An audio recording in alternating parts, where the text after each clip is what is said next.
mostramos el panorama económico nacional e internacional, con datos y cifras que revelan los factores que afectan a los salvadoreños.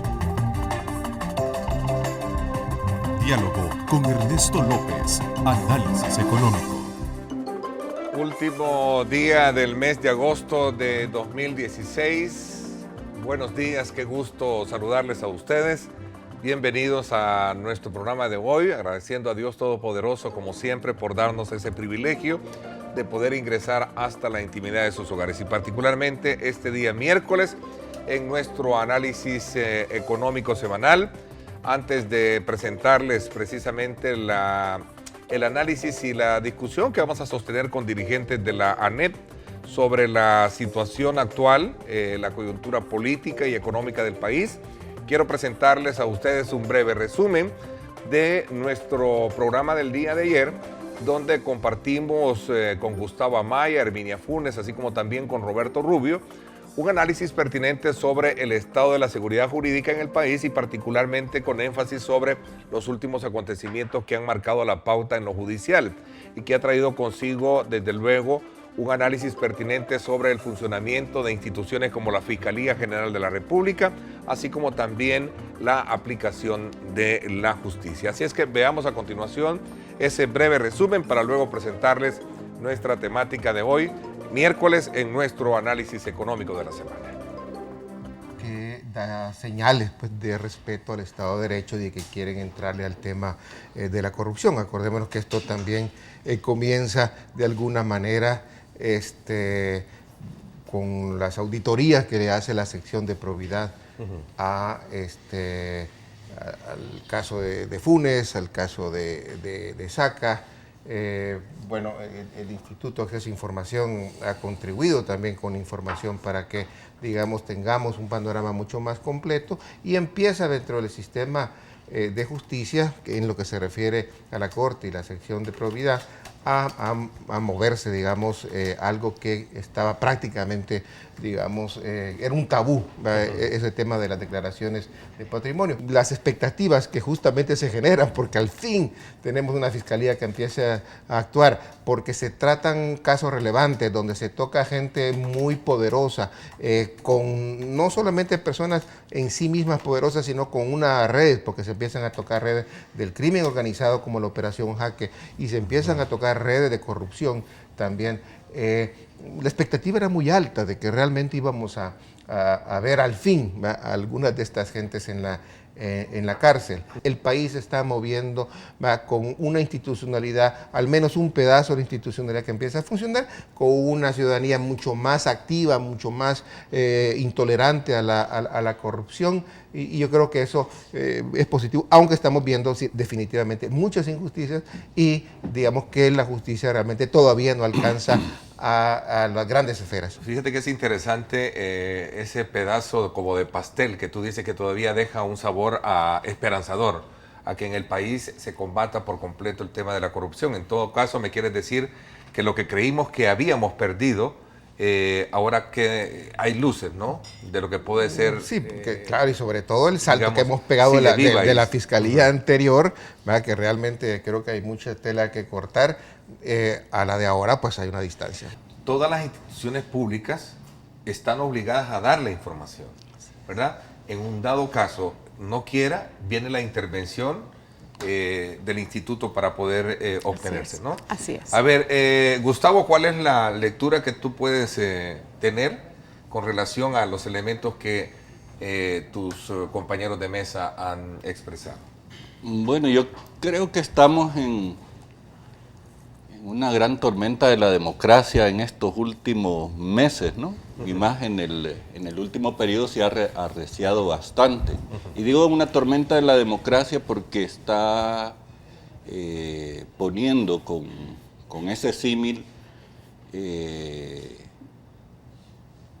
a la mesa los graves problemas estructurales que este país ha venido arrastrando, ¿no?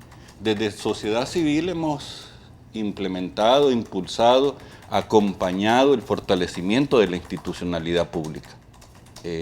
Yo recuerdo durante la elección del fiscal general, hubo un movimiento ciudadano de varias organizaciones que nos opusimos a la elección del actual fiscal, que está en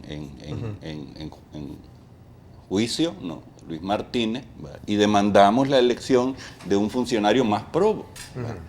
Hoy, pues se está demostrando de que esa presión tuvo un efecto y además hay una evidencia ahí que se está limpiando. Y una fiscalía que está funcionando. Pero nos aparece el tema del sistema judicial, ¿va? No solo son el top 25, ahí de los jueces más denunciados son, ¿verdad? Denunciados. Ahí son, sí, de los jueces más denunciados, pero el listado que hay es casi de 500 jueces, ¿no? 400 y arriba de 450 hay una de lista diversos. de 400 jueces que son los que están... que están cometiendo irregularidades de diversa índole, no necesariamente en temas de corrupción, pues, sino en la impartición de la justicia. Recordemos que la separación de poderes en un Estado democrático son los que garantizan los derechos, ¿verdad?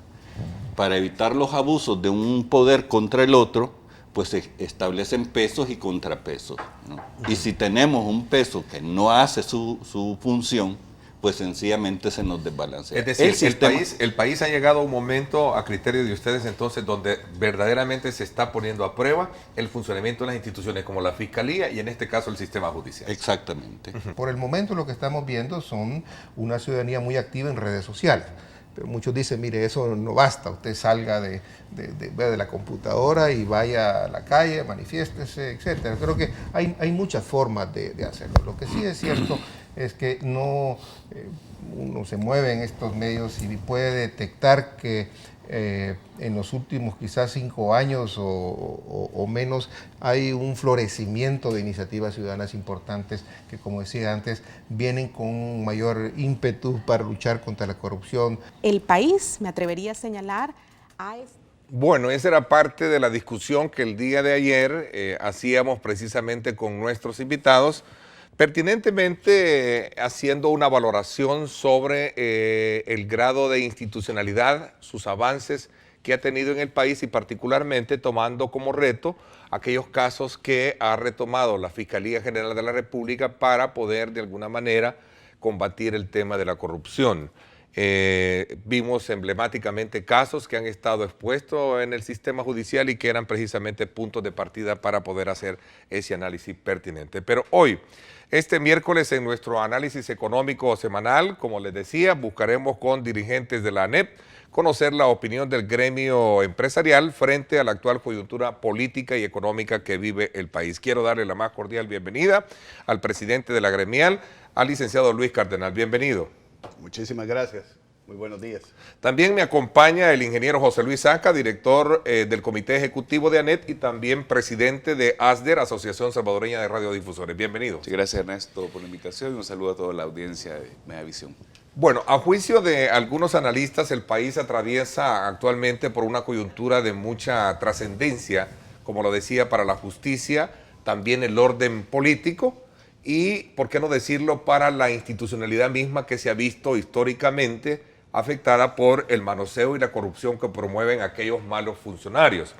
En este contexto, los últimos acontecimientos judiciales ponen de manifiesto los nuevos retos que deben de afrontar actores importantes de nuestro país, en este caso sector gobierno, empresa privada, partidos políticos, entre otros, para superar entrampamientos que han sufrido temas fundamentales para el desarrollo de nuestra nación. Por esa razón, hoy en nuestro análisis económico semanal y con la presencia de nuestros invitados, vamos a plantear 3 preguntas claves que nos van a ayudar a comprender y entender mejor de qué se trata nuestro programa de hoy. La primera pregunta que vamos a tener presente en este análisis es ¿qué impacto tienen en el clima de negocios los últimos acontecimientos judiciales? La segunda dice, ¿está la Fiscalía General de la República a tono con las expectativas que tiene el sector privado y el país en general? Y la tercera es, ¿facilita el diálogo político en la actual coyuntura nacional? Son aspectos relevantes que vamos a tener presentes con nuestros invitados acá y por esa razón yo le invito a usted a que me acompañe. Recuerden, nuestros sistemas de comunicación están disponibles para que usted participe. Desde ya le invitamos a que nos sintonice en Diálogo con Ernesto López, nuestra cuenta en Facebook, para que usted pueda tener de primera mano, a tiempo real, nuestra señal en su teléfono móvil o en este caso también en su computadora o a través del acceso que usted tenga en su cuenta de Facebook. Así es que de esa manera usted nos puede buscar. Así es que gracias nuevamente por estar con nosotros. ¿Cuál es la lectura que tiene Anet? Y quizás voy a comenzar por ello con relación a estos acontecimientos que han marcado el pulso de lo judicial y sobre todo el trabajo de la Fiscalía General de la República. Bueno, nosotros siempre hemos señalado que es de vital importancia para el desarrollo del país en todos sus aspectos, político, económico, social. El hecho de que aquí batallemos en contra de dos hermanas nefastas que nos han agobiado por muchos años, que son la impunidad y la corrupción, que por lo general van de la mano y van juntas. Cuando hay impunidad, el crimen florece, porque cuando alguien o un delincuente entiende de que aquí puede hacer lo que le da la gana y nunca van a haber consecuencias, ese es el principal motivador para que el delincuente continúe delinquiendo y que nuevos delincuentes se unan a esas actividades. Por supuesto, si no hay castigo, en arca abierta hasta el justo peca. Y un país de tan escasos recursos como es El Salvador, de verdad que es un pecado que los fondos públicos, que son los fondos de todos, queden en manos de algunos individuos para su propio beneficio, a expensas de que en los hospitales no hayan medicinas, que en las escuelas no hayan libros, que no tengan agua, que se estén cayendo los techos, que los pupitres no tengan los niños donde sentarse, que no exista seguridad pública y tantas otras cosas de indispensable necesidad para la calidad de vida de los salvadoreños. Por lo tanto, el hecho de que se estén dando estas situaciones es, creo, una buena señal. No podemos cantar victoria todavía, pero sí es una buena señal. Y lo que estamos nosotros diciendo es que dejemos y apoyemos para que la institución y la institucionalidad funcione. La Fiscalía siempre ha sido la cenicienta en el gobierno, donde ha sido parte de la división o del botín político, donde se dividen por cuotas de poder las instituciones. Te toca la Corte de Cuenta a ti, te toca la Fiscalía a ti, te toca la Procuraduría de Derechos Humanos al otro. Y entonces siempre se espera que una institución tan importante, tan vital para la democracia y la vida de los salvadoreños, siempre sea sujeta a las presiones del poder, ya sea de los gobernantes o de la Asamblea Legislativa que lo nombró. Ahorita se están dando muestras de independencia y al salir a la luz la importancia que tiene la Fiscalía, también encontramos algunas de sus necesidades. Vemos que no tiene suficientes recursos para desarrollar las funciones que la Constitución le asigna, por una parte, y por otra, el mismo fiscal señala que es sujeto de constantes presiones por parte de poderosos que lo están llamando a decir, mira, a mí la ley interpretámela y a mis enemigos aplicásela. Y creo yo que eso es lo que los ciudadanos tenemos que estar pendientes para evitar que suceda y para que los avances democráticos e institucionales de verdad empiecen a dar los frutos que todos esperamos. A ver, ingeniero Osaka, más allá de la acción, hay quienes de alguna manera consideran que hay que evaluar los alcances que van a tener estas investigaciones, sobre todo cuando se trata de ver el tema de presupuesto y de apoyo que puede tener una institución tan importante como es la Fiscalía General de la República. Yo creo que aquí es importante seguir fortaleciendo a la Fiscalía. Creemos de que las investigaciones son importantísimas y de esa manera lo que se va a lograr es, uno, a que de manera más pronta, llamémosla así, se puedan realizar las investigaciones y determinar realmente en los juzgados competentes quién es culpable y quién no. Y por otro lado, ahí mismo a los que se vayan a juzgar, darle siempre el beneficio de la duda y que realmente sea en el juzgado donde se pruebe ya sea su inocencia, la presunción de inocencia que todos tenemos, como realmente el combate a la corrupción que muy bien estaba diciendo el presidente de ANEP. A ver, y las acciones judiciales en su primer momento sorprendieron a propios y extraños, sobre todo porque no habíamos estado acostumbrados a ver esto. Vemos el tema que comienza con la operación Jaque, que es un golpe directo a la delincuencia común o social, y luego entramos a otra faceta de indagaciones con amigos cercanos del expresidente Funes, y por último pues tenemos el caso Martínez Wright. Esto de alguna manera predice entonces un buen clima para poder entender que se puede avanzar muchísimo en el país. Pues yo creo que es un paso adecuado en la dirección correcta. Pero esto es un proceso y tenemos que ver cómo termina todo esto, porque pudiera ser lo que ha sucedido en otras ocasiones, de que a veces uno tiene un alegrón, ¿verdad?, de que la cosa pareciera que va por buen camino y después, en una de las etapas del proceso, la cosa se desarma, se cae y salimos más frustrados de cómo empezamos. ¿Y por qué digo que esto es un proceso? Bueno, porque tenemos que entender que es un trabajo coordinado entre diferentes instituciones del Estado, donde la Fiscalía lleva, digamos, el rol principal. La policía está, digamos, es la que lleva el accionar de la investigación, la persecución del delito, pero la dirección funcional la tiene la Fiscalía. Y una vez que se captura a la gente, la Fiscalía es la que tiene la labor de judicializar el caso, o sea, de prepararlo de tal manera que cuando llegue a los tribunales puedan de verdad administrar justicia en base a las pruebas que se presenten. Y queremos ser muy claros en esto. Es importante que los derechos de los imputados se respeten y es igualmente importante que se siga el debido proceso. Aquí nosotros no estamos clamando por indignación o por frustración el hecho de que hayan juicios públicos o políticos y que se condene a la gente en los medios de comunicación, en la opinión pública, en vez de condenarlos en donde debe de ser, que son los tribunales. Pero sí tenemos que mantenernos vigilantes de que estos procesos, al llegar al sistema judicial, los jueces cumplan también la delicada función que les ha sido asignada, que es impartir justicia. Que no vayamos a tener ahí un domingo 7 donde por diversas razones, ya sea por temor, por incapacidad o por algunos intereses económicos, pueda darse, no estoy diciendo que se está dando ni nada por el estilo, pero que pueda darse alguna resolución que sea apartada de derecho y apartada de este debido proceso que nosotros creemos es fundamental para que la justicia vaya arraigándose en la sociedad salvadoreña y sea una realidad. A ver, y pasando a ese plano, ¿qué expectativa tienen ustedes frente al sistema judicial que ahora también es quien tiene, digamos, sometiéndose a esta prueba después de las investigaciones y las capturas hechas por la policía y en este caso la Fiscalía? Antes de contestarte eso, yo creo que es importante algo que mencionaba el presidente de ANEP, y es de que los medios de comunicación de los que nos encargamos es de llevar la información, ¿verdad? Finalmente es la ciudadanía la que se forma la opinión más. Sin embargo, es importantísimo también destacar que es al tribunal que le compete declarar quién es inocente y quién es culpable, ¿verdad? En cuanto a toda esta coyuntura, yo insisto que es importantísimo seguir fortaleciendo no solamente las fiscalías, sino que también al órgano judicial.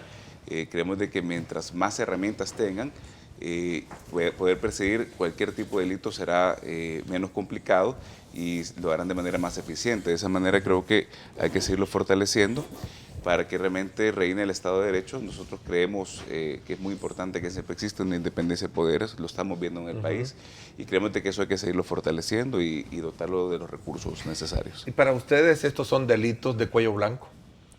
¿Lo que se está persiguiendo o se están identificando? Porque no es fácil. Históricamente, bueno, tuvimos el caso del expresidente Francisco Flores, que también se llevó a los tribunales. Luego tuvimos el caso tenemos el caso del expresidente Funes, y ahora precisamente un exfiscal y un empresario también sobre el banquillo de acusados. Entonces, pregunto, ¿serán estos delitos comunes o es que verdaderamente se está atacando el tema del...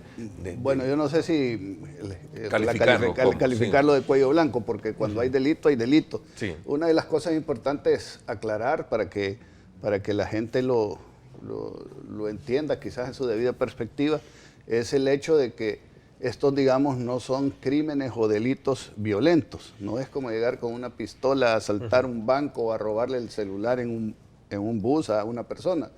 Pero son delitos que antiguamente la población creía que eran, digamos, delitos no tan importantes, que no tenían víctimas. Y ahora estamos entendiendo de que la corrupción es un delito que genera víctimas. ¿Por qué? Porque al quedarse con los recursos públicos, repito, que son recursos de todos, que todos aportamos con mucho sacrificio a través de nuestros impuestos para que el gobierno haga buen uso de ellos, y si los que los tienen que administrar se quedan con ellos para su propio beneficio y le causan a través de esto un perjuicio a la población, alguien que está muy grave de una enfermedad o que se está muriendo porque necesita una operación de emergencia y no tiene medicinas o no lo pueden operar y fallece por eso, creo yo que es una cosa bien seria. Pero como no hacemos la hilación o la correlación del evento, a veces se nos olvida y creemos, bueno, este funcionario lo que es un gran vivo, ¿verdad? Porque se adueñó de un dinero que no es de nadie. Pero sí, es un dinero que nos pertenece a todos y que está designado para ciertos propósitos que si no se utiliza para eso, realmente hay consecuencias graves para las personas que supuestamente se iban a beneficiar de estos programas. ¿Y será esto una antesala de lo que viene más por delante? Porque ustedes han sido, como sector empresarial, han sido enfáticos en su discurso en que en el país hay que comenzar a dar, o allanar el camino o serias, acciones en el combate de la corrupción. Solo termino un pensamiento porque, estábamos hablando, aquí en este caso hay como 3 casos emblemáticos. El de la operación Jaque, que todos estamos claros que se está combatiendo el crimen organizado y en ese no hay duda en su clasificación. Pero el segundo es el de corrupción, que ya lo expliqué. Pero el tercero es también bastante delicado, donde se está ocupando el poder para favorecer a algunos y supuestamente, ¿verdad? De lo que tenemos entendido, para favorecer a alguien y perjudicar a alguien. Si esto, vamos a hablar hipotéticamente, porque no hay condena todavía. Así es, pero vamos a suponer que alguien hizo todo esto de lo que se le acusa y resulta que la consecuencia es que 2 personas inocentes, una de ellas una mujer, han sido condenadas injustamente a cárcel. Y si esta investigación no se hubiera llevado adelante, esas 2 personas, supuestamente inocentes, pudieran pasar 8, 5, 10 años en prisión de manera injusta. O sea que aquí cualquiera que tenga una disputa y va a la administración de justicia a recibir justicia, a que le dé a cada quien lo que le corresponde, que es la definición de justicia, resulta que no recibe lo que le corresponde, sino que el que va a salir ganando es el que tiene el poder, la influencia, los amigos, etcétera. Entonces, ¿qué es lo que sucede? La sociedad, al verse en esa situación, empieza a caer en la desesperanza.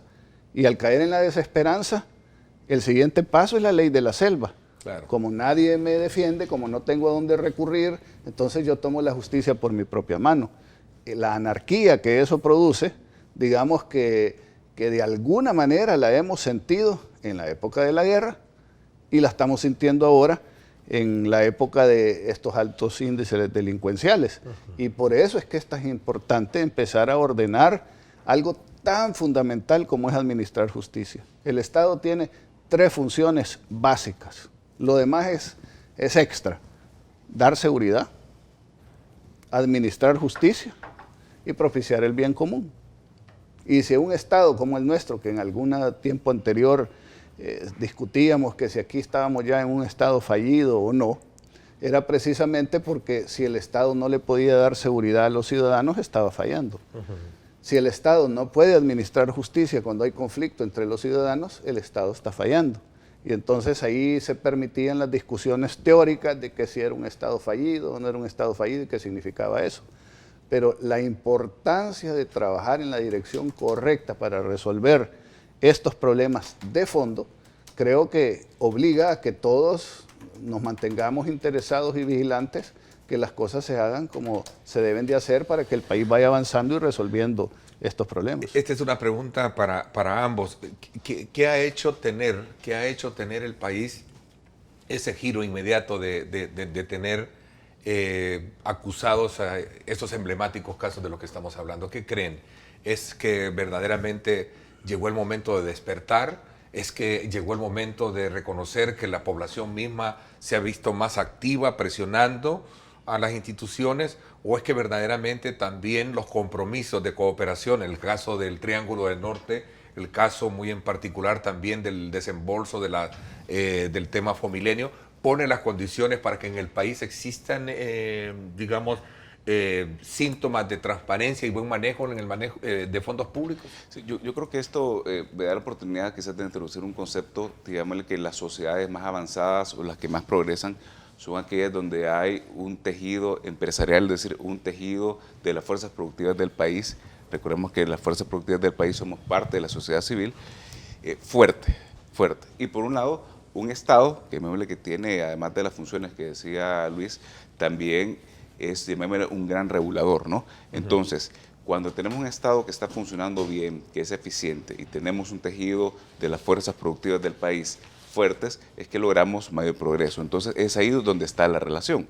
Las fuerzas productivas que generan, llamémosle, la riqueza en el país y que generan empleo muy importante para la gente, muy importante para poder vivir bien. Y de complemento, el Estado, que es el que administra, lo que como muy bien decía Luis, lo que en teoría es de todos y creo que especialmente a todos los contribuyentes, ¿no? Entonces, al tener esto que funcione bien, y creo que está relacionado con tu pregunta, vamos a tener un mejor país, una mejor sociedad. Creo que de eso se trata. A ver, sorprende, por eso yo hacía la pregunta, y perdonen un poco en esta primera etapa, y ya vamos a entrar a hablar del plano económico, porque obviamente habría que preguntarse cómo esto impacta en el clima de negocios, que es la base fundamental por la cual desde luego centramos nuestro análisis ahora. Pero era necesario tomar como punto de partida esto, porque ANEP como sector privado ha sido fiel acompañante en su discurso del combate de la corrupción. Incluso ha dispuesto hasta de querellantes en algunos casos, recuerdo en el pasado, para poder, digamos, reforzar estas tesis judiciales a efecto de ir combatiendo la corrupción o cualquier tipo de acto delictivo. Ahora, ¿qué hay detrás de todo esto? Esa es la gran pregunta, Luis. Bueno, ¿qué hay de todo esto? Creo que hay que investigar a profundidad porque esto es como decir el tip of the iceberg, la puntita del iceberg. Aquí es una cosa lo que vemos y lo que puede haber debajo puede ser inmensamente más grande y complejo de lo que a simple vista parece. Sí creo que es importante de que todos nos involucremos más y dejemos de ser tan pasivos como hemos sido en el pasado, donde lo único que hacemos nosotros es decir, hijo, la cosa está bien fregada, y ojalá que alguien lo resuelva, que venga el chapulín colorado, ¿verdad? Y resuelva la situación. Se está dando un fenómeno y que creo que es importante señalarlo. En estos tiempos modernos, la capacidad de una persona normal de informarse ha aumentado sustancialmente. Antes muchas cosas permanecían en la oscuridad porque la gente no sabía qué estaba sucediendo, pero ahora con las comunicaciones modernas, los teléfonos celulares, los videos, los YouTube y todo, a veces está sucediendo algo y ya está alguien ahí con la camarita filmándolo y poniéndolo en el web y uno se está enterando casi de inmediato lo que está sucediendo. Esto ha motivado a que la gente se empiece a involucrar más. Ahora lo que hace falta es que den el salto cualitativo de sencillamente criticar a participar. Y no estoy diciendo que tienen que volverse fiscales, policías o lo que sea, pero o juzgadores, sí, o juzgadores, sino que lo que tienen que hacer es ver y exigir que las cosas funcionen. Y eso es lo que va fortaleciendo el proceso democrático. Por ejemplo, en una democracia representativa, nosotros le damos nuestra representación al funcionario por el que votamos. Vamos a utilizar el ejemplo de un diputado de la Asamblea Legislativa. Aquí, antes, votábamos por bandera, no sabíamos ni por quiénes estábamos votando, no conocíamos a los diputados, y llegaban los diputados ahí, no sentían esa vinculación con la gente, no sentían esa responsabilidad de responderle a las necesidades de la gente, y entonces hacían lo que querían y la gente se sentía abandonada, solo la buscaban en la época de las elecciones. Hoy que esa vinculación se está empezando a dar, entonces ya la población empieza a observar y decir, miren, en este departamento yo voté por rostro por estas personas y entonces voy a ver qué es lo que hacen esas personas, si votan por lo que a mí, lo que yo creo, lo que creo que me conviene, si están manejando bien los recursos, si se va de manera irresponsable, etcétera. Y entonces ya uno puede empezar a exigir y ya el funcionario empieza a sentirse responsable y ya su comportamiento empieza a ser analizado de diferente manera. Lo mismo tendría que pasar en el órgano judicial. y por supuesto con el fiscal que está en el foco de atención de todo esto que está sucediendo. Y no quiero quitarle los méritos que tienen fiscales anteriores, pero sí creo que estas situaciones anteriormente nunca las habíamos visto. Un fiscal que agarrara a alguien de poder como un expresidente y empezara a investigarlo a profundidad, es inédito, pues, es de estos últimos tiempos. Puede decir el caso de Paco Flores, pero el caso de Paco Flores, recordémonos que no inicia en la Fiscalía, inicia en la Asamblea Legislativa con una comisión. Y de lo que sucedió en esa comisión es que entonces se traslada la investigación a la Fiscalía. Comenzó en Casa Presidencial.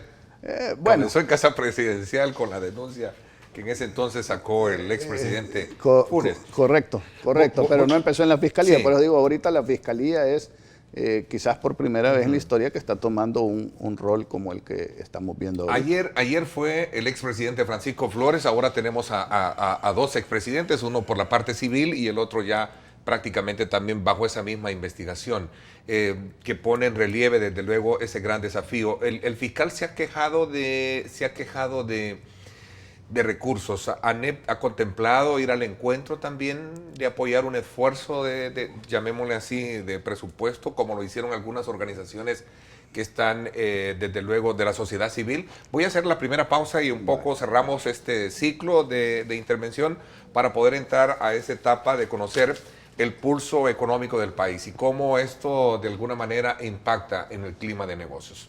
Vamos a la pausa, gracias por estar con nosotros, gracias a usted por estar desde ya activos a través de las redes sociales enviando sus comentarios y preguntas. Regresamos.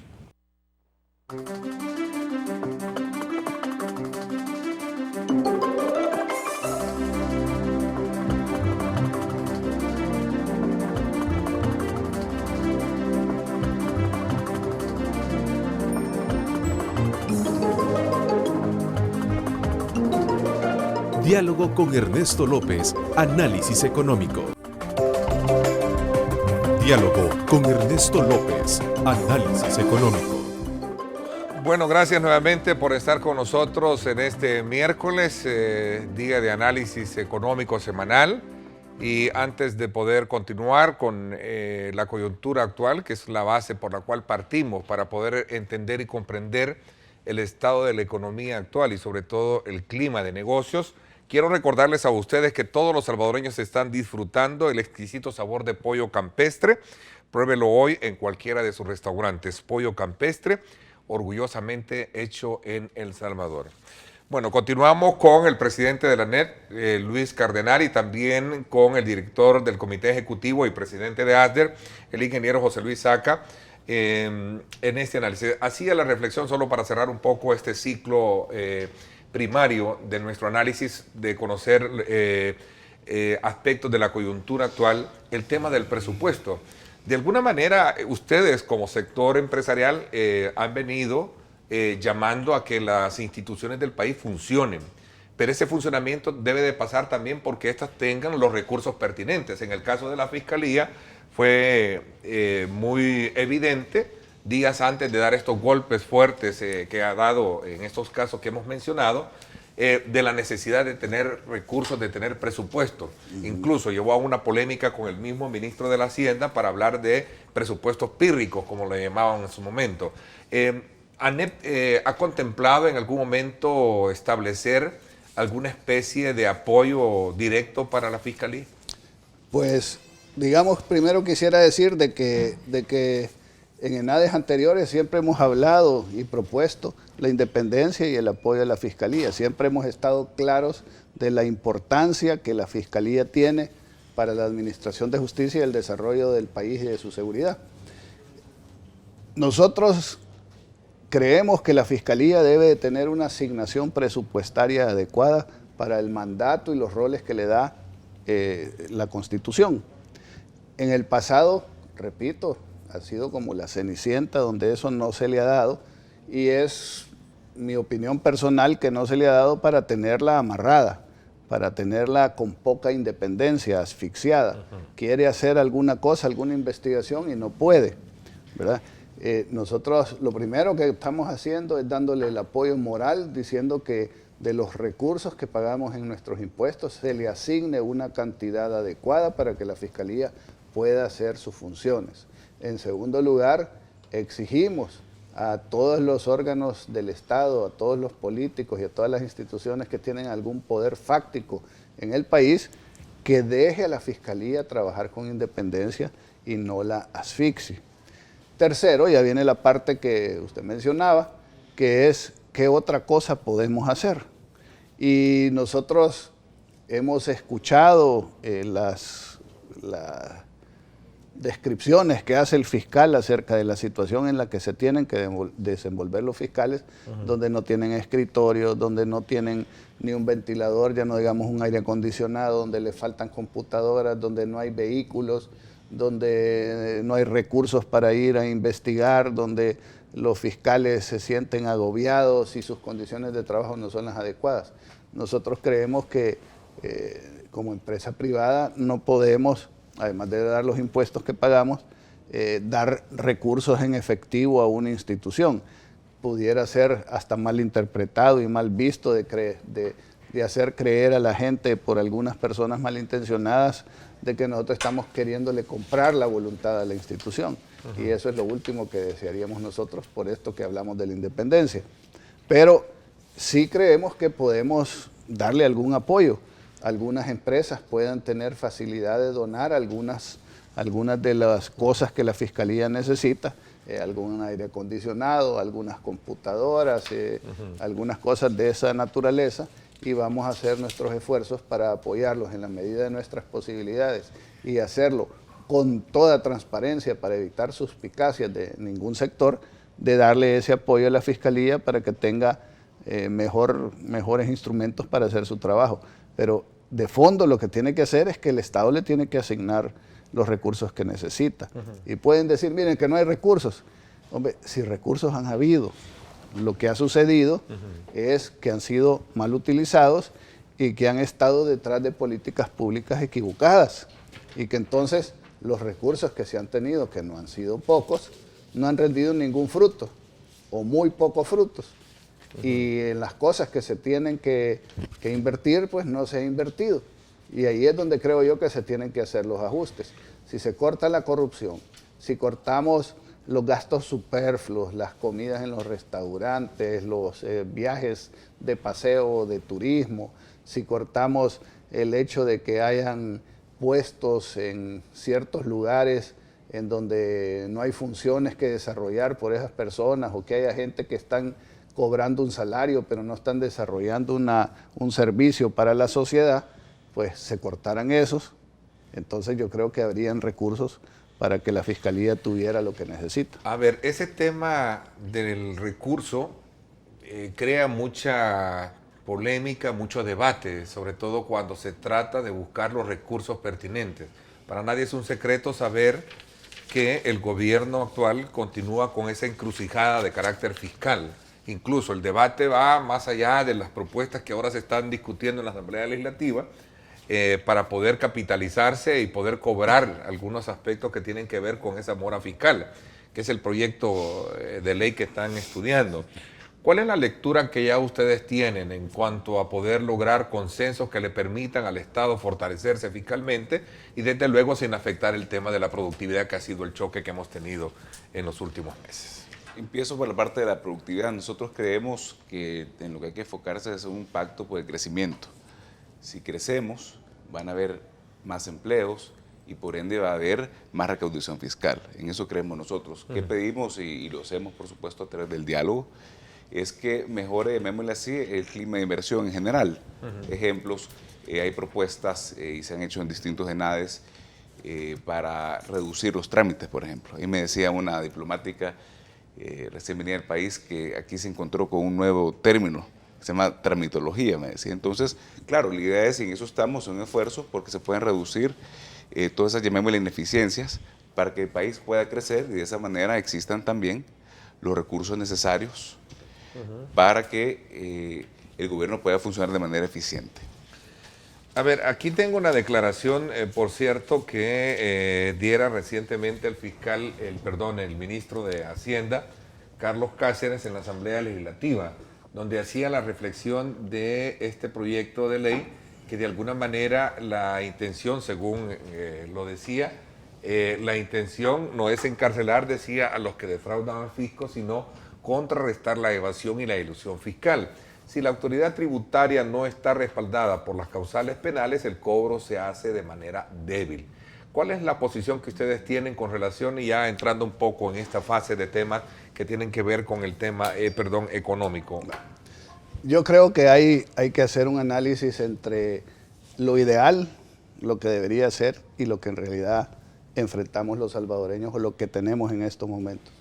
Cuando nosotros hablamos de una fortaleza institucional, nos referimos a una fortaleza de todas las instituciones del Estado para que cumplan con sus funciones legales y constitucionales y hagan lo que tienen que hacer. Ya de por sí hay bastantes elementos que permiten al Ministerio de Hacienda hacer su trabajo. Por supuesto, hay algunas dificultades, pero las dificultades y la realidad que existe en este país es que no estamos en Estados Unidos u otro país, pero voy a ocupar Estados Unidos de ejemplo, donde tenemos a un IRS, Internal Revenue Service, que metió preso a Al Capone no por los crímenes que cometió, sino por evadir impuestos y no pagar impuestos. Pero allá la institucionalidad es confiable. Allá hace poco el IRS fue utilizado como un arma de intimidación política contra un grupo que se llama el Tea Party, que era opuesto al presidente Obama, y solo por la denuncia que se hizo, o sea, inmediatamente que la gente se sintió hostigada, perseguida injustamente, se montó una operación por el FBI y se hasta despidieron las personas de más alto nivel del IRS para garantizar que la institución no sea utilizada para esas cosas. Yo le hago la pregunta al estimado televidente, ¿tenemos esa confianza en la institución? No estoy hablando del ministro Carlos Cáceres, a quien merece todo mi respeto y aprecio. Estoy hablando de la institucionalidad. Si estamos viendo que la Fiscalía pudiera haber sido utilizada para esto, si estamos viendo que en la policía se dan casos cuestionables, inclusive hay gente que habla de operaciones de exterminio, ¿usted está seguro que dándole el poder a una institución como el Ministerio de Hacienda, que lo vaya, lo audite, le diga que usted debe, usted no tenga a quién apelar, que sin seguir el debido proceso y el derecho constitucional que le da la ley de poder dar sus argumentos, sin poder apelar, llega a Hacienda, a su empresa, le dice usted debe, y si usted no paga lo embargan y hasta lo pueden meter preso? No pudiera ser en las actuales circunstancias y en estos momentos que vive el país un instrumento de acoso político y de persecución. No pudiera ser este instrumento utilizado de manera injustificada e injusta para perseguir a la oposición o para dañar a personas que no me caigan bien o que sean competencia mía en algún negocio o en alguna cosa. ¿Estamos en esa capacidad? Nosotros le damos la solución al ministro, fortalezcamos la institución. Por ejemplo, ¿por qué no puede cobrar? Ah, dice él, porque entonces se apela y no estamos en el derecho de apelar. Ah, pero se tarda mucho. Y entonces, ¿por qué no obligamos a la institucionalidad a que cumpla con ciertos plazos para que el tiempo de cobro no dure lo que dura? Si aquí se diera pronta y cumplida justicia en este y en otros casos, el país estaría mejor. O sea, si el caso se va y se tarda 5 o 3 años en diferentes juzgados, no es culpa del ciudadano, es culpa de la institución gubernamental, de los funcionarios públicos. Por eso hemos dicho de que lo que hay que hacer es cambiar la ley, no solo del servicio público, sino de los procedimientos Pero públicos. debe ser una ley que asuste o no asuste, como él lo deja entrever en esa Si declaración. es que ya asusta. A usted no lo asusta cuando le llegan a hacer una auditoría y que le dicen que tiene que pagar. Ahora, a los pícaros hay otros mecanismos de cómo perseguirlos y la ley ya lo permite. Y no estamos diciendo que no se haga, pero estamos diciendo que tenemos que garantizar que el debido proceso sea respetado, que no hayan abusos y que además, no de entradita, sea alguien llega y ya acabo embargado y preso, pues. ¿verdad? Sin que todavía uno haya tenido la oportunidad de defenderse adecuadamente. Y estas son las cosas que se tienen que considerar. A ver, son 4, entiendo que son 4 modificaciones que van en esa tendencia de poderlas penalizar. Obviamente Sí. para ustedes eso no deja un buen sabor si queremos hablar de combatir, en este caso, la evasión fiscal y la ilusión. Lo decíamos antes, yo creo que es importantísimo que a todos, sin excepción, se les respete la presunción de inocencia. Entonces, ahí hay cuestiones que rayan con eso, ¿no? Lo que muy bien decía el presidente ANEP, efectivamente hay algunos casos que tardan más tiempo, pero realmente eso ya no es realmente culpa de los ciudadanos, sino que más bien ahí está la oportunidad de mejora, diría yo, en las instituciones. Además, yo creo que se puede también ir ampliando la base tributaria. Es una cuestión que nosotros hemos dicho muchas veces en reiteradas ocasiones, que no seamos los mismos pagando, sino que también vamos ampliando esta base. Entonces, si empezamos a crecer, si los que ya pagamos impuestos empezamos a crecer, va a haber más recaudación fiscal. Y si además se puede ampliar la base tributaria y estos también empiezan a crecer, yo creo que los recursos van a estar ahí a disposición. A ver, estamos hablando de, según lo titula este día uno de nuestros periódicos, La Prensa Gráfica, en la sección económica, Hacienda pretende subir el 200% de las sanciones. De multas, De así multas. es, así es. Bueno, no importa que las subiera si hubiera el debido proceso. No importa, digamos, que a alguien que sea encontrado culpable tenga una sanción ejemplarizante. Pero el procedimiento tiene que ser respetuoso de los derechos constitucionales de los ciudadanos y tiene que ser en 2 vías. También dentro de esa ley tiene que existir algo que castigue a un funcionario que abuse de su autoridad o que actúe de mala manera. Porque ahorita le van a poner cárcel al que no paga, le van a subir la multa a 200%, ¿y qué pasa? De un pícaro, que hay algunos, y que ustedes sabrán si han tenido alguna experiencia como esta o no, que llega ahí a prácticamente chantajear al ciudadano cuando llegan a hacer una auditoría. Mire, aquí le sale esto, pero lo podemos arreglar, ¿verdad? Si usted, se le puede bajar. Entonces, ¿qué va a hacer la ley con ese tipo de personas? Pero entiendo que lleva sanciones. Según dice, sanciona también a los empleados que favorezcan el cobro incorrecto de tributos, una modificación, o es un nuevo artículo, perdón, que sería el 252-A. Que por eso lo hemos mencionado, y habrá que ver cómo se hace la sanción y cómo, si de la misma manera se tiene el mecanismo interno para hacer ese tipo de auditorías internas para que se garantice, porque puede decir, mire, yo hago una sanción para el que agarre, pero todo el procedimiento, la investigación, las instancias para que el ciudadano pueda ir a denunciar con algún grado de confianza que no van a haber represalias, etcétera, etcétera. Fíjense que todas las policías, y lo vemos hasta en la televisión, todas las policías, todo aquel que tiene poder está sujeto a ciertas supervisiones y a ciertos controles. En los programas de policía siempre está investigaciones internas, que si un policía dispara el revólver en la calle, lo van a investigar. Si un policía mata a alguien en el ejercicio de su deber, lo van a investigar. Ya no digamos si hay indicios de corrupción dentro de la policía, y los castigos son más grandes para los policías, para alguien que tiene poder y lo consignan o lo atrapan abusando de ese poder, que para un ciudadano normal que no tiene ese poder. Okay. Eso tiene que ver precisamente con el tema de el gobierno, de cómo logra capitalizar. Yo quería finanzas. si me permitís, porque me va a olvidar, Sí. pero aquí están los ingresos tributarios que ha tenido el gobierno, si lo pueden ver. Ahí claramente se ve cómo año con año se han tenido más ingresos. Y se ve, digamos, en la primera que está por aquí, se ve cómo era en el pasado los ingresos que se tenían y el monto que se tenía. Y en esta otra, al final, están los ingresos que se están teniendo ahora. Entonces los ingresos han subido bastante, recursos han habido. Y entonces lo que nosotros decimos es qué impacto o qué resultado se ha tenido con esos recursos.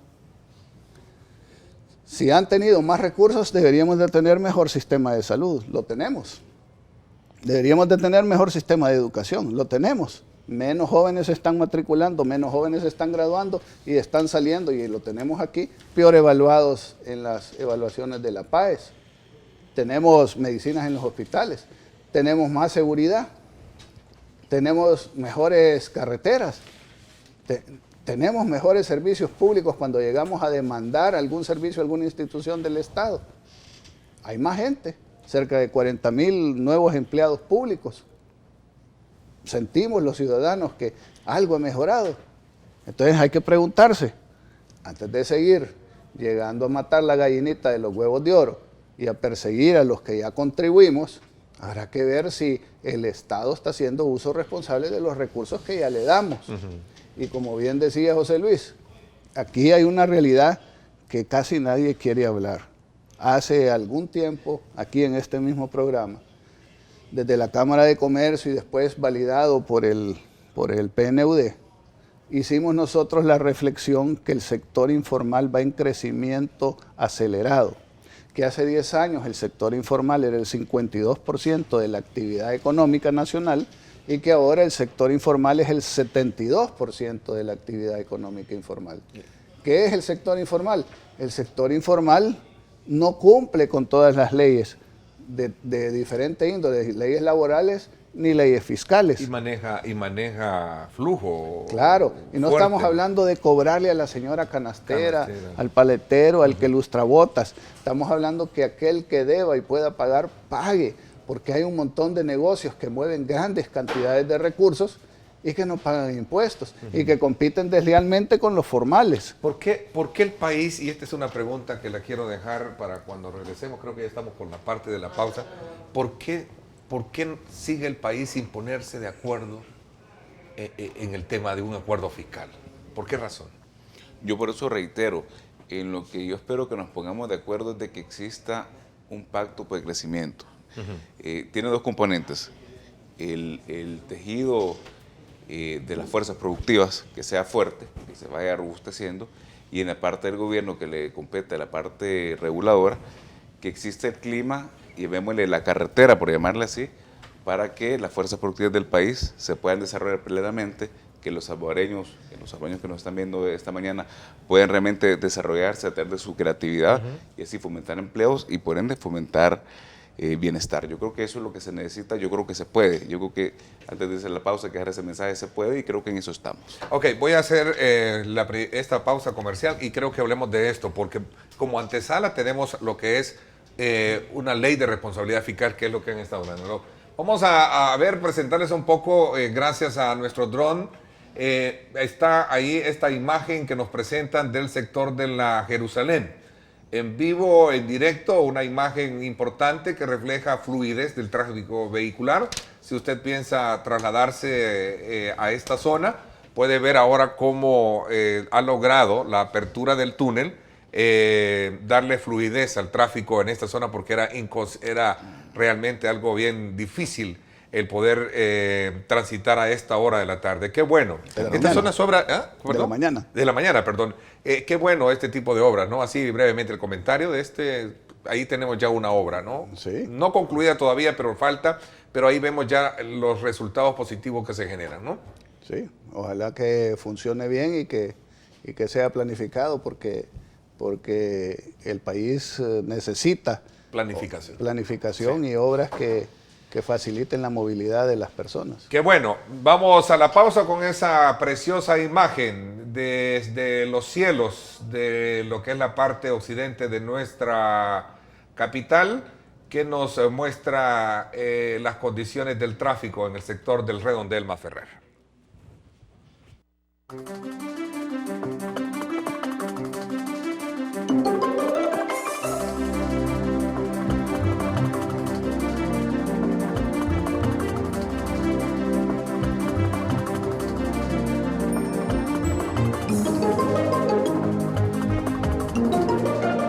Diálogo con Ernesto López, Análisis Económico.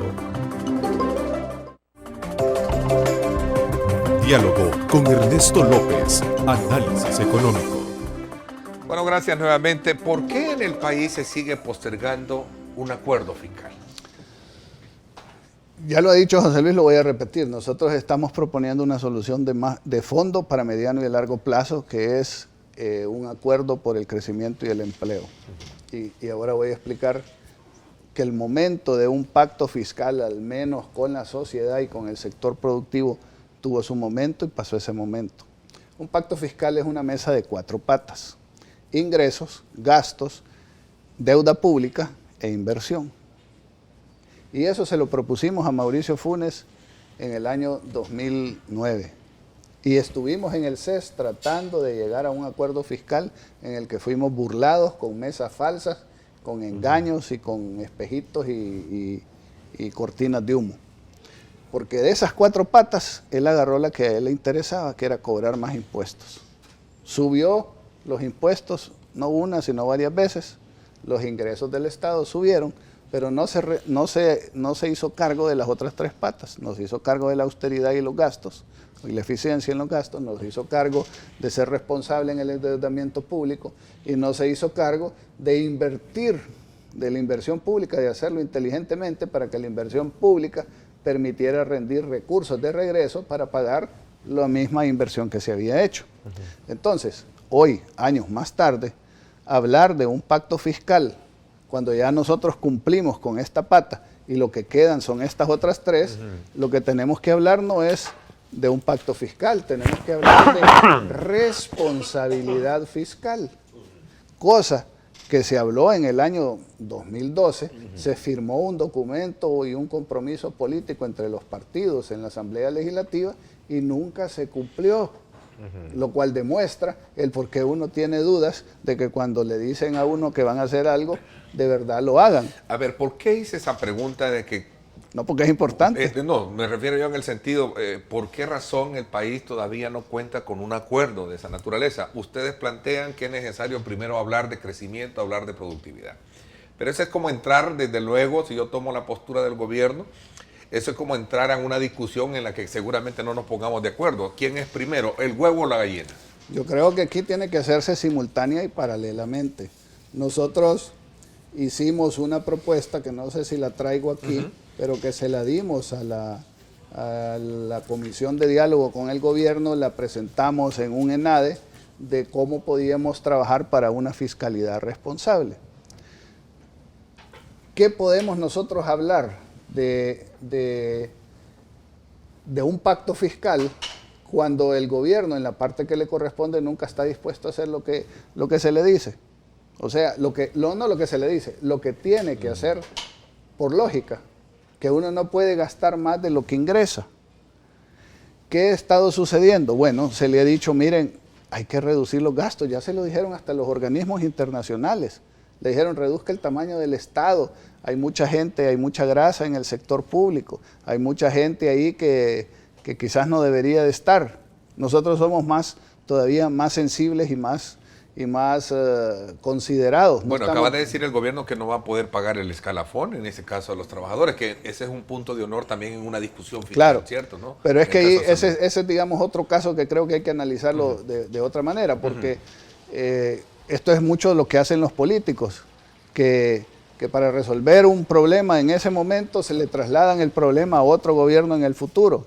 Eso de los escalafones, matemáticamente... Pero eso viene de los gobiernos, 4 gobiernos. Por eso atrás, estoy diciendo yo, hubo una huelga, unas demandas, hubieron esto, entonces se firma un acuerdo que... Y le traslado el problema al otro que viene después, sea de mi partido o sea de otro, y eso es irresponsable. Sí. Y hay que decirlo así como es, ¿verdad? Porque decir que vamos a tener aumentos anuales constantemente del 8%, es imposible que se pueda cubrir. A ver, en esa misma corriente... Pero quería terminarla porque nos pasamos a la otra cosa antes de concluir esto.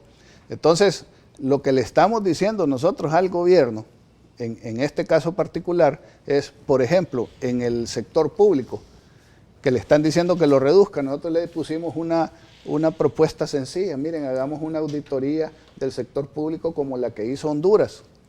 Usted sabe, Ernesto, que en Honduras hay 2 auditorías que se pueden hacer. Una, ir a ver cómo funciona el Estado, si la gente está asignada a hacer lo que tiene que hacer, si está organizada de manera eficiente, etcétera. Pero es una auditoría más complicada. Pero hay una más sencilla. Mandaron a gente a auditar si la gente que está en la planilla del Estado está ahí trabajando y qué es lo que está haciendo. En Honduras descubrieron que 10% de la planilla de 200,000 personas que tenía el Estado no existían. Solo llegaban a cobrar a fin de mes. 10%. ¿Cuánto de eso sucederá en El Salvador? De gente que tiene un puesto político, pero que anda haciendo actividades políticas y no está al servicio del ciudadano. Hagamos una auditoría, no tenemos que despedir a nadie. Los que no están trabajando sencillamente se quitan de la planilla y nos vamos a ahorrar algo. Les hemos hecho cantidad de propuestas para que esto funcione de mejor manera. Una señal negativa que están enviando es decir, miren, fíjense la gran austeridad que vamos a tener. No le vamos a subir al presupuesto general de la nación. Si en este año, con estos ingresos, con este supuesto crecimiento del 2.5, no logramos cumplir y financiar el presupuesto general de la nación, ¿qué nos hace pensar que el próximo año sí vamos a poder? Si lo que venimos diciendo es que el presupuesto está bastante inflado, que hay que hacer recortes. Entonces, si mantenemos el mismo presupuesto, ¿qué estamos resolviendo? ¿Qué austeridad estamos teniendo? Sencillamente estamos diciendo no vamos a gastar más, pero no vamos a dejar de gastar lo que ya estamos gastando, que ya obviamente puede ser recortado. ¿Dónde está la austeridad? Entonces decir, no, es que todo lo que vamos a hacer es vamos a cobrarle más a la gente, a los mismos que les cobramos actualmente. Entonces eso no va a resolver nada. Ya les hicimos una propuesta de fiscalidad y ojalá que la tomen en cuenta. El tema de los subsidios es un componente también dentro de ello. Según se conoce, ayer por cierto lo decía Roberto Lorenzana, el secretario técnico, se analiza eliminar alrededor de hacer una especie de mejor focalización del subsidio y piensan de alguna manera afectar a algunos negocios y quitarles el subsidio alrededor de 2.000 comercios, por lo menos así lo titulan algunos periódicos, ¿no? Yo creo que es importante en el tema de subsidios, primero que nada, que las personas beneficiadas de subsidios tengan, llamémoslo, una especie de seguimiento. Es decir, hay que subsidiar a la persona que lo necesita. Con un seguimiento hace que esa persona se convierta en alguien productivo y que realmente ese subsidio se convierta en una inversión de parte del gobierno hacia las personas que no tienen las oportunidades. Yo sí creo que lo que dijo ayer el secretario Lorenzana es correcto, es decir, si se está dando un subsidio a algunas personas que no lo necesitan, pues claro, hay que quitárselo, es decir, de eso se trata, de ir focalizando los subsidios de tal forma que se puede ir eficientizando los recursos que siempre sabemos que son escasos. Yo creo que eso es un buen paso. A ver, tengo acá, esta es una propuesta que hizo ANEP, esto fue en el ENADE, entiendo, donde se habla precisamente de la cobertura universal de electrificación y habla del tema de subsidios, ¿no? Este es un resumen de varias propuestas que se han hecho en ENADE. En los ENADE, sí. Sí, donde estamos hablando de hacer este esfuerzo de un pacto por el crecimiento y el empleo. Sé que suena como que esto es para adelante y como que la crisis que tenemos ahora no se resolvería con esto, pero hay que empezar a pensar en el futuro.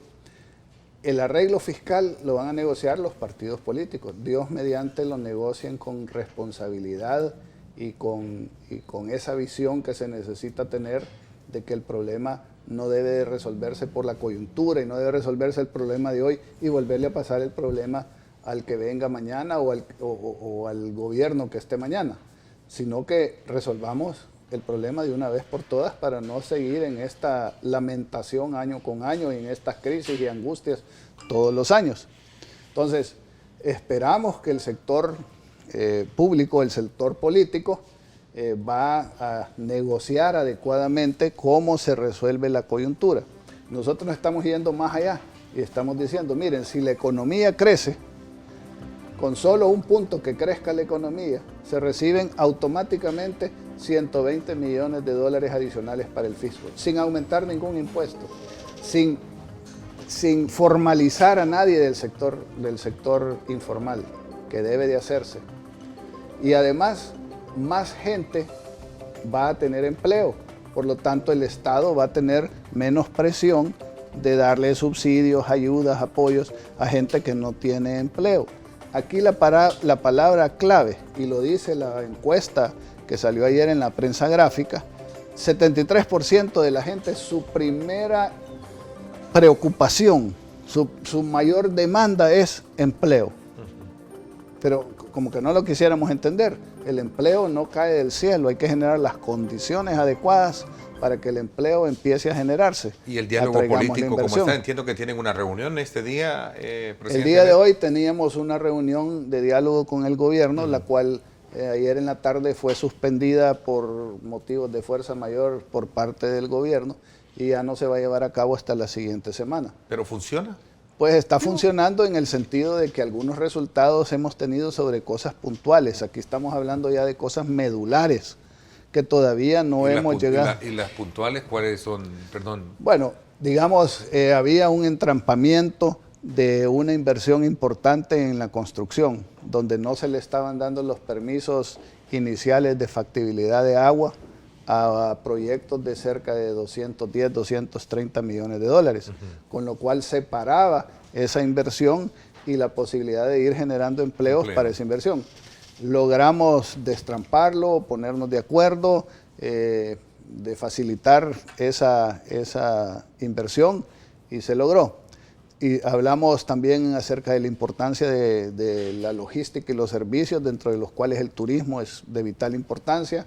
Y habíamos dicho que habíamos retrocedido, estábamos teniendo problemas en las fronteras, especialmente antes de las vacaciones, porque lo que antes era el paso fácil, de repente cambió y ahora había que bajarse, hacer fila, hacer cola ahí en migración, entregar el DUI, esperar, y la cosa se complicaba.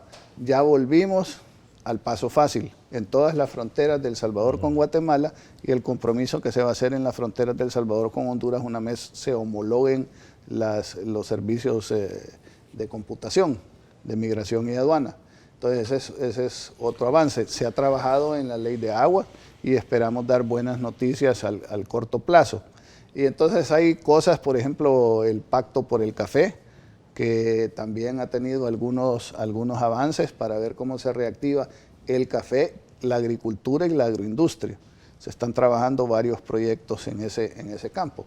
Pero esperamos poder llegar a trabajar los temas, digamos, medulares de fondo, como son el crecimiento, la atracción de inversión, la generación de empleo, las reglas claras de juego, el Estado de Derecho, el sistema de administración de justicia, un programa de seguridad adecuado. En términos etcétera. concretos, sí hay avances, entonces. Hay avances, hay los- avances, quizás no tan rápido como quisiéramos, quizás no en los temas que se necesitan, pero yo creo que lo importante es que hay que ir generando la costumbre de dialogar y negociar, llegar a conclusiones y a compromisos y empezar a resolver los problemas que afectan a los salvadoreños.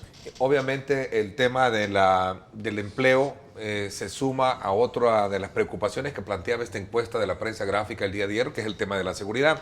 ¿Cómo está ahora el sector privado aportando en ese tema? Y sobre todo cuando se trata de ver los recursos pertinentes que, quieras o no, son vitales para poder desarrollar cualquier plan que busque mejorar la seguridad en el país. Voy a hacer la pausa y regresamos con esto, nuestra última de hoy. Gracias a usted por estar participando y formulando sus comentarios a través de nuestra cuenta en Twitter. Recuerde el análisis político en radio, hoy 6 de la tarde por 107.7 Fuego, estación del grupo radial Megavisión. No se lo pierda, Julio Valdivieso, estará Walter Raudales y también Ulises del Dios Guzmán. Como siempre, los miércoles en el análisis político en radio, a través de En Directo con Ernesto López Radio. No se lo pierda.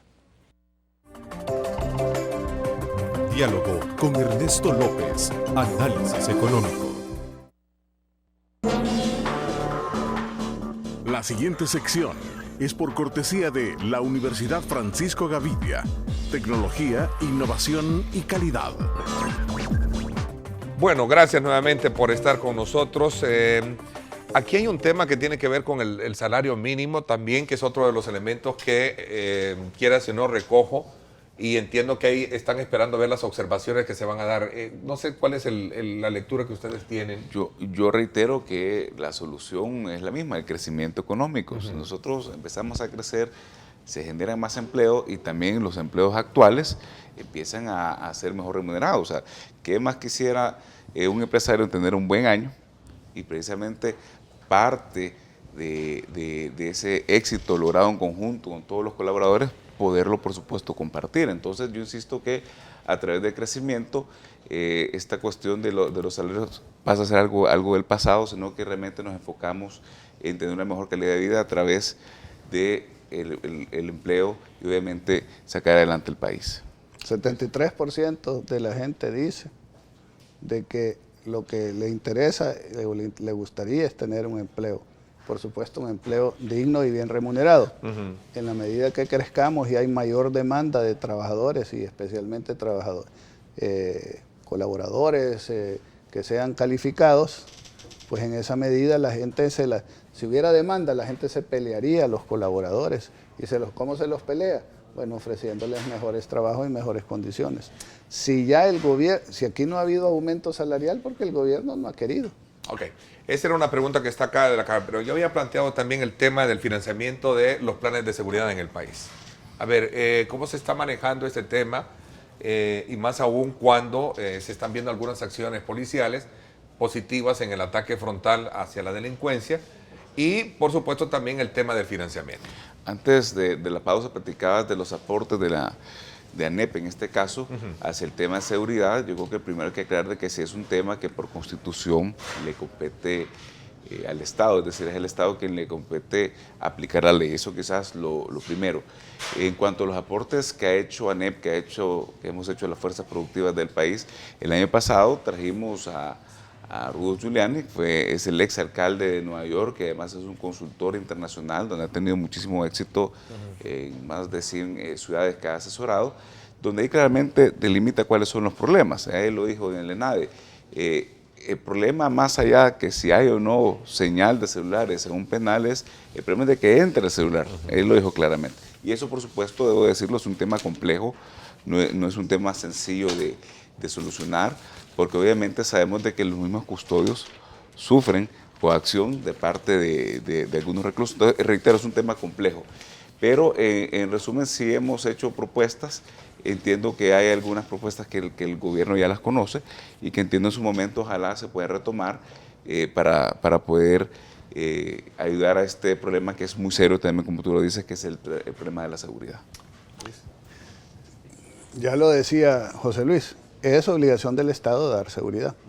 Nos afecta a todos los ciudadanos, pero la responsabilidad es del Estado. Nosotros hemos hecho un montón de contribuciones y no quisiera sonar pretencioso y que se tome a mal, pero sí creo que vale la pena señalarlo para reforzar lo que estamos diciendo. ¿Hace cuánto tiempo nosotros dijimos de que el problema de seguridad, el componente principal es que hubiera voluntad política de hacer lo que se tenía que hacer? ¿Cuántas veces dijimos de que por qué no se tenía el control sobre los centros penitenciarios si las mismas autoridades decían que de ahí surgían el 80% de las órdenes de extorsión y de otros crímenes? ¿Por qué nos tardamos tanto en hacer lo que hemos venido diciendo que se tenía que hacer? ¿Cuántas veces dijimos en el pasado que había que tener coordinación entre la policía y la fiscalía y que debían de compartir inteligencia y que debían de trabajar de la mano porque no podía haber una sociedad desorganizada combatiendo el crimen organizado? Hasta ahora están diciendo que se está haciendo. Y lo mismo en el ejemplo que mencionaba usted, Ernesto, cuando hablamos de los subsidios. Vaya, hoy están diciendo que van a focalizar los subsidios y que esa es una de las maneras en las que van a buscar ahorros. Si eso se podía hacer, ¿por qué no lo hicieron antes? Sí. Sino que aquí hacemos las cosas hasta que ya tenemos el agua en la nariz y ya nos estamos ahogando. Entonces hacemos lo que sabíamos que debíamos de hacer, lo que tendríamos que haber hecho hace tiempos, pero no lo hicimos porque no nos dio la gana, porque no hubo voluntad política de hacerlo, y entonces hasta ese momento lo hacemos, y quizás en ese momento ya es muy tarde, porque una sola medida no va a resolver una situación tan compleja como la que tenemos. El tiempo se nos fue. Quiero agradecerles el que me hayan acompañado en el análisis del estado actual de la economía y un poco tomando como punto de referencia el pulso que están llevando a cabo instituciones muy importantes como la Fiscalía General de la República, el sistema judicial que ahora está a prueba con estos casos que tienen que ver mucho con el saneamiento de la administración pública en el país. Gracias, presidente. No, muchísimas gracias, Ernesto, y quisiéramos dejar un mensaje positivo, pues decir que los problemas de El Salvador tienen solución, que todos los salvadoreños podemos contribuir si la mayor riqueza que tiene el país somos nosotros, la creatividad, el estoicismo, nuestra voluntad de trabajo, nuestro compromiso, pero tenemos que trabajar unidos con una visión compartida que nos permita, entre todos, implementar las soluciones que sabemos están ahí y que es cuestión de ponernos a hacer. Así es. Muchísimas gracias también, José Luis Saca, presidente de ASDER y miembro de la directiva de ANEP. Gracias por haberme acompañado. Gracias, Ernesto, gracias a toda la audiencia de Megavisión. Pásenla bien y como siempre recuerden lo más importante, amar a Dios sobre todas las cosas. Mostramos el panorama económico nacional e internacional con datos y cifras que revelan los factores que afectan a los salvadoreños. Diálogo con Ernesto López, Análisis Económico.